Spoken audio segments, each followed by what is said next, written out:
Okay, so always a good place to start with the roots, like other colleagues.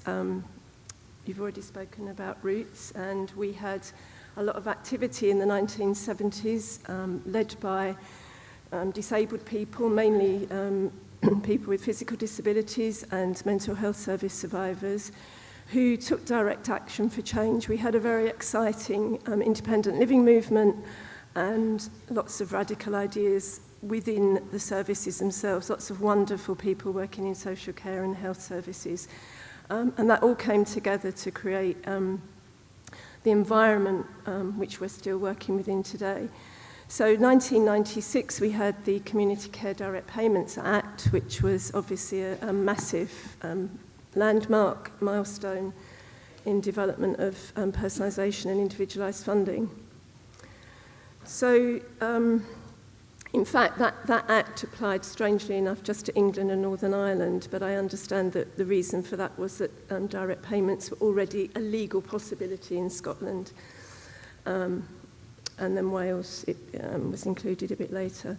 So during the 2000s, or the noughties, or whatever we call them, direct payments were expanded from adults eligible for social care support to older people, young people over 16, carers, and to children. The Valuing People strategy, as Tim said already, was a very helpful strategy in that it helped us with the take-up of direct payments by people with learning disabilities. Previously, the take-up had been mainly among physically disabled people, and so we had more of a take-up during the Valuing People years. The Valuing People strategy was mainly about closing the remaining institutions, so we still had lots of, I think it was about 6,000 people living in long-stay mental handicap hospitals and a similar number in other very restrictive environments. And so the strategy enabled the closure of those institutions, coupled with a big emphasis on person-centred practice to support people to live in the communities.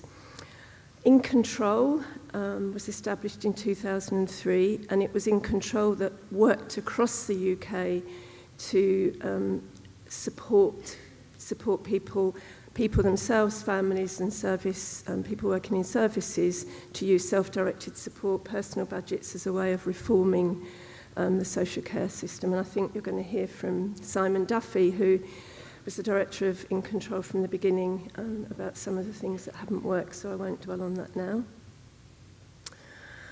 In 2014, we had the introduction of personal health budgets. So alongside personal budgets for social care support, we added personal health budgets. Personal health budgets are available for people who have quite high health needs. And then the Children and Families Act, also introduced in 2014, which I'm going to say a bit more about, but that introduced education personal budgets. So now for children and young people from the age of, from 0 to 25, we have the possibility of a true individual budget incorporating education, social care and health funding. I'm going to say more about education, health and care plans. We now have the Care Act 2014, which is the adult strategy, which is about health and social care support for adults, and very, very strongly reinforces personalisation and joint funding. So just one slide with some figures. This is showing the take-up of direct payments in England for adults 18 to 64, and it's just social care. And it's quite interesting. I think what it shows is the take-up among people with learning disabilities is now as high as, and a bit higher than people with physical disabilities. Take-up among people with mental health needs still very, very low, and we still have this very pervasive cultural sort of belief that people with mental health problems perhaps aren't able to manage personal budgets. So still a lot of work to do there. The furthest chart on the right of the slide shows the figures for the most recent year. The blue line shows that overall the take-up for all groups together is, I think that's 25%. Care, as you can see, have the biggest take-up of personal budgets, quite high. So, you know, encouraging that the take-up is going up. It is obviously only one indicator of personalisation. Personalisation is a lot more than just direct payments, but it's one indicator that shows that we are making progress. So I just wanted to go back and talk a bit more about the Children and Families Act, because that's what I'm currently working on. I spend most of my days working within that context. And what that's about is changing the system of how we support children and young people who have identified as having special educational needs or disabilities. Very, very big focus on outcomes. The previous system that we had was very much based on the medical model of disability, very much about assessment and treatment, very negative. People felt that they had to argue and fight. Parents always use the language of fighting to get the resources that they need. So it was really very much about assessing for the biggest labels and the biggest issues. The new system replaces what we had as statements of special educational needs with education, health and care plans, and the expectation is that those plans will be developed with children, young people and their families using person-centred practice.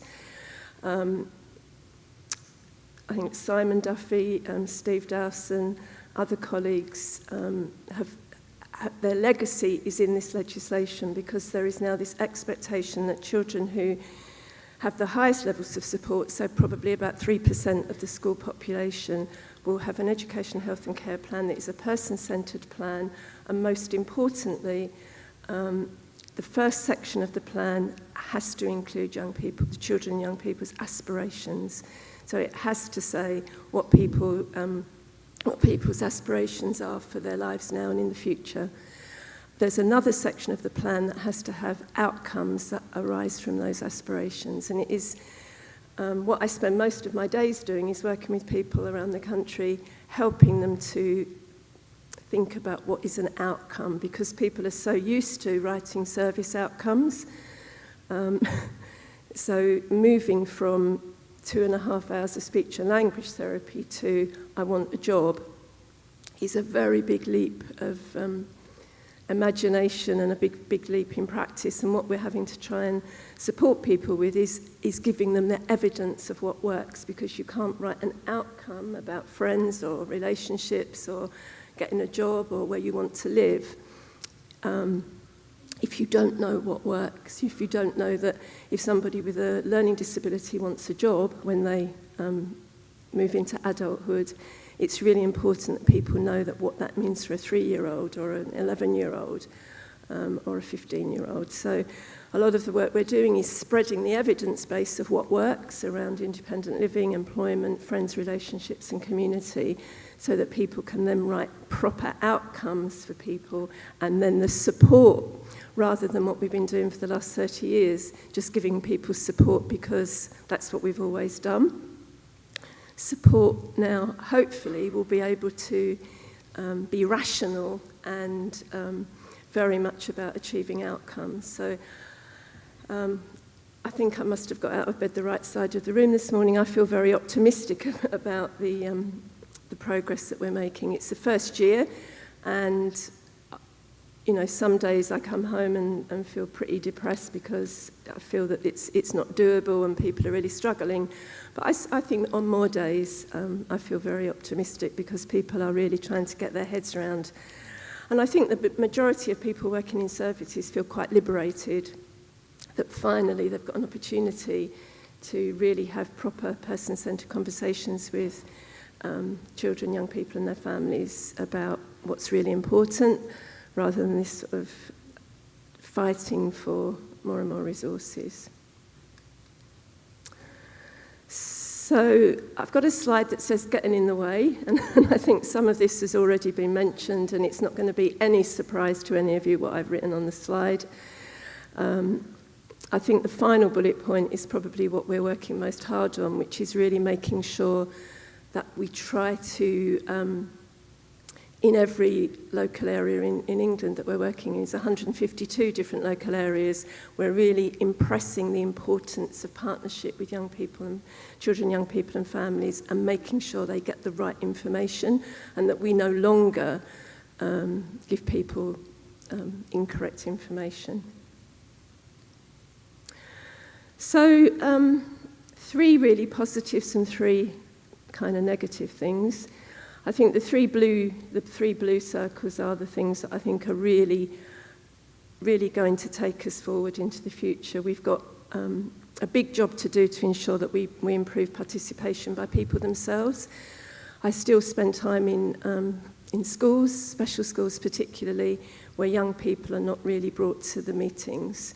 And so one of the things that's been really helpful, we've got the Mental Capacity Act, which despite its problems is a really good tool, because it enables us to say that from the age of 16 young people have to make their own decisions, and because it's new to the children's world, people are actually listening and beginning to realise that we have to make much more effort to properly engage young people and support them to make their decisions.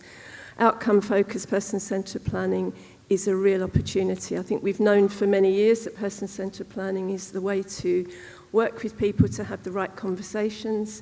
What we've got now is an opportunity to, in addition to the person-centred practice, is to actually then do the really strong planning around outcomes for life, and continue to work to empower families so that they can feel free to express their true aspirations for their sons and daughters, rather than feel that they have to be inhibited to say what they really want and take on the negative messages that we have often given them. Thank you.